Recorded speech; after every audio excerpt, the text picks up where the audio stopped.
केंद्रीय मंत्री नितीन गडकरी यांच्या संकल्पनेतून आयोजित खासदार क्रीडा महोत्सवास आजपासून सुरुवात होतीये। नागपुरात यशवंत स्टेडियम इथं अभिनेत्री कंगना रनौत यांच्या हस्ते उद्घाटन होणार आहे। तर आजपासून 2 फेब्रुवारीपर्यंत चालणाऱ्या या क्रीडा महोत्सवात जवळपास 80,000 खेळाडू सहभागी होणार आहेत। शहरातील 73 मैदानामध्ये 58 खेळ खेळवले जाणार आहेत। आणि याच महोत्सवाच्या वेळेला गडकरी बोलतायत, थेट जाऊयात। खासदार क्रीडा महोत्सव के अंतर्गत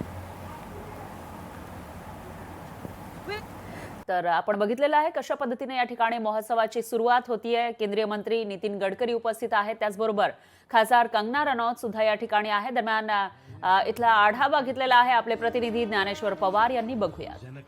केंद्रीय मंत्री नितीन गडकरी यांच्या संकल्पनेतून आयोजित खासदार क्रीडा महोत्सवाला आजपासून सुरुवात झालेली आहे। आजपासून आपण पाहू शकतो की जवळपास 80,000 खेळाडू जे आहेत ते खासदार क्रीडा महोत्सवामध्ये ते एकूणच सहभाग जे आहे ते होणार आहेत। आणि शहरामधील जवळपास 73 मैदानामध्ये जे आहे ते 58 खेळ या क्रीडा महोत्सवाच्या माध्यमातून या ठिकाणी खेळवले जाणार आहे। आता सध्या पाहू शकतो की नागपूरच्या यशवंत स्टेडियम मध्ये जे आहे ते खासदार तथा अभिनेत्री कंगना रनौत यांच्या हस्ते जे आहे ते या खासदार क्रीडा महोत्सवाचं या ठिकाणी उद्घाटन पार पडले। स्वतः नितीन गडकरी या ठिकाणी मंचावर उपस्थित आहेत आणि मोठ्या प्रमाणामध्ये मोठ्या उत्साहामध्ये खेळाडू या कार्यक्रमामध्ये सहभाग होण्यासाठी जे आहे ते या ठिकाणी दाखल झाले आहे। आपण पाहू शकतो की यशवंत स्टेडियम मध्ये तरुण असेल, त्याचबरोबर पुरुष असेल, महिला असेल, सर्वच वयोगटातील जे खेळाडू असतील ते या ठिकाणी सहभागी होण्यासाठी एकूण दाखल झाले। आज पहिला दिवस आहे ज्या ठिकाणी मॅरेथॉन दौड जे आयोजन जे आहे ते या ठिकाणी करण्यात आलेले असून आजपासून जे आहे ते खासदार क्रीडा महोत्सवाला सुरुवात झाली आहे आणि 80,000पेक्षा अधिक खेळाडू जे आहे ते या पूर्ण महोत्सवामध्ये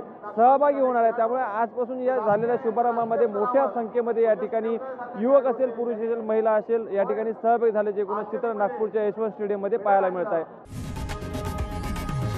लोकशाही मराठी ऐका, पहा, जागरूक रहा।